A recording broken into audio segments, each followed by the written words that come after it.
Terima kasih Anda masih bersama kami. Bagi Anda yang baru saja bergabung, kami hadirkan kembali 3 berita utama hari ini.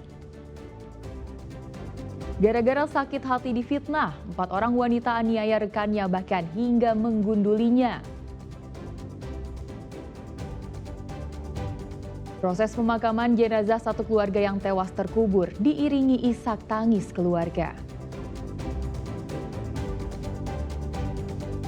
Deklarasi damai di Garut, ojol kecam pelaku perusakan yang ingin pecah belah rakyat.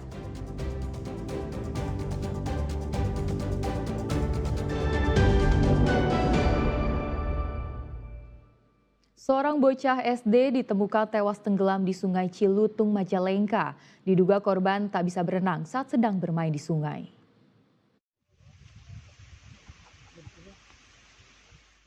Seorang bocah laki-laki ditemukan tewas tenggelam di aliran Sungai Cilutung, Desa Kadipaten, Kecamatan Kadipaten, Majalengka pada Selasa siang.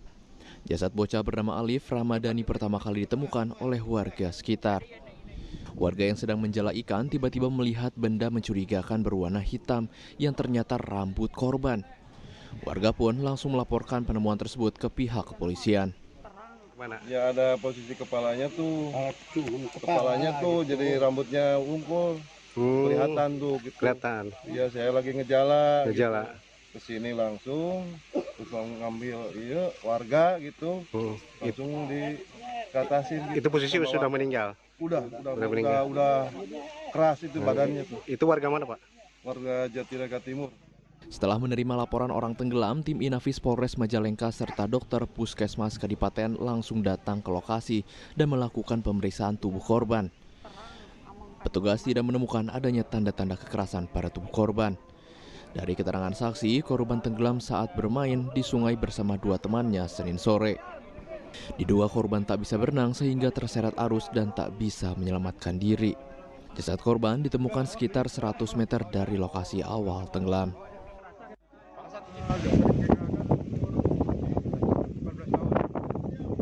Itu memang lagi bermain atau gimana Pak? Informasi dari masyarakat, saudara Alif ini bermain di sungai.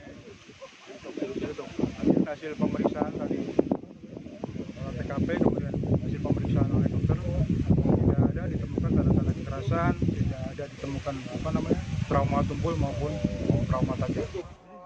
Pihak keluarga menerima kejadian tersebut sebagai musibah. Jasad korban pun langsung dibawa ke rumah duka untuk segera dimakamkan. Agun Gunawan melaporkan dari Majalengka. Diduga sakit hati difitnah, 4 orang wanita tega menganiaya rekannya, bahkan pelaku menggunduli korban.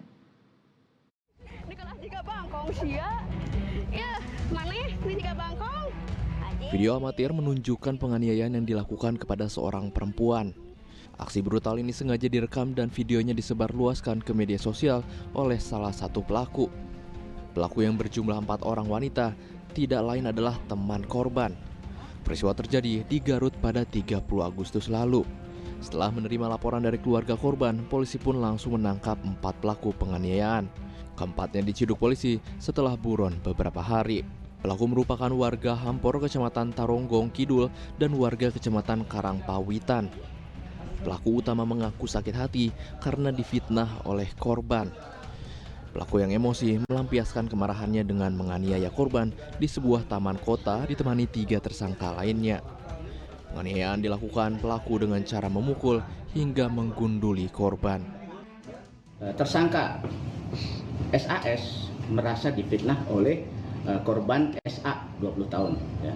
Merasa difitnah karena merasa difitnah, merasa tidak senang, ya. Kebetulan SA ini lagi di taman lapang asin, ya, di Bayongbong. Kemudian didatangin oleh SAS ini, tersangka SAS, kemudian dilakukan penganiayaan dengan cara menjambak rambutnya, kemudian ditampar, dipukul pahanya, selanjutnya diikutin oleh tersangka YA dan juga SP secara bersama-sama melakukan pemukulan. Pelaku dikenakan pasal tentang penganiayaan bersama-sama dengan ancaman hukuman 7 tahun penjara. Sementara korban hingga saat ini berada di Rumah Sakit Umum Garut karena alami luka lebam di bagian kepala dan wajah. Eko Syabudi melaporkan dari Garut.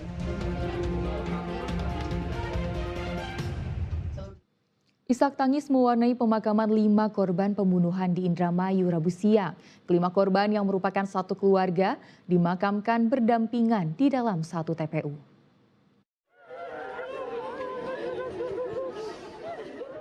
Isak tangis keluarga menyambut kedatangan 5 jenazah satu keluarga yang tiba di Masjid Madaniyah, Desa Sindang, Indramayu Rabu siang. Usai disolatkan di masjid, kelima jenazah dimakamkan berdampingan di TPU Desa Sindang. Ratusan pelayat mengantar ke pemakaman dengan penuh isak tangis. Mereka tak mengira keluarga yang dikenal sebagai sosok yang baik meninggal dengan cara yang tragis. Pemakaman dilakukan usai 5 jenazah diotopsi di Rumah Sakit Bayangkara Losarang, Indramayu. Kerabat dan keluarga korban berharap polisi dapat segera mengungkap motif pembunuhan dan menangkap pelakunya.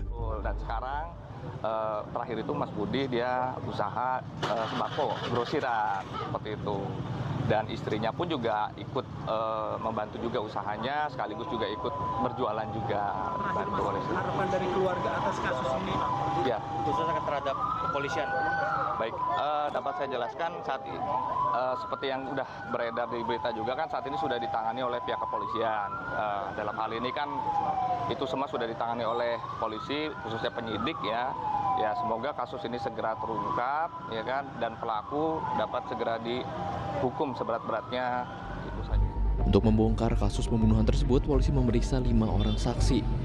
Setelah itu dilakukan 2 kali olah TKP di rumah korban di Jalan Siliwangi, Kelurahan Pauman, Indramayu.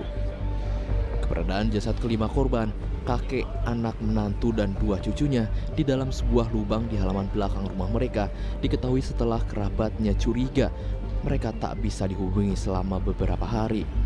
Selain itu, sejumlah tetangga curiga dengan aroma tak sedap dari rumah korban. Maruli Habibi melaporkan dari Indramayu.